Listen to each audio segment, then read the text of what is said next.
राज्य में खाली पड़ी 30,540 प्राथमिक शिक्षक पदवी। भुवनेश्वर राज्य में खाली पड़ी 30,540 प्राथमिक शिक्षक पदवी। राज्य में 1,35,656 मंजूरी प्राप्त शिक्षक पदवी थिबा बेले एतिकी खाली पड़ी। सर्वाधिक गंजाम जिले में 4,283 पदवी खाली रही। विधायक चक्रमणि कहांक प्रश्न में गणशिक्षा मंत्री नित्यानंद गौंड यह तथ्य रखिंट। मंत्री कहते जे सरकारी उच्च विद्यालय में 2,798 शिक्षक पदवी खाली पड़ी बेले पूर्ण अनुदान प्राप्त उच्च विद्यालय गुड़िक 2,372 पदवी खाली रही।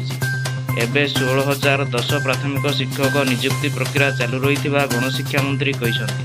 किछि दिन तले विधानसभा मुख्यमंत्री उत्तर देइथिबा तथ्य अनुसार स्कूल एवं गणशिक्षा विभाग में सर्वाधिक 63,405 पदवी खाली रही बेले पछकू स्वास्थ्य विभाग में 39,127 पदवी खाली रही।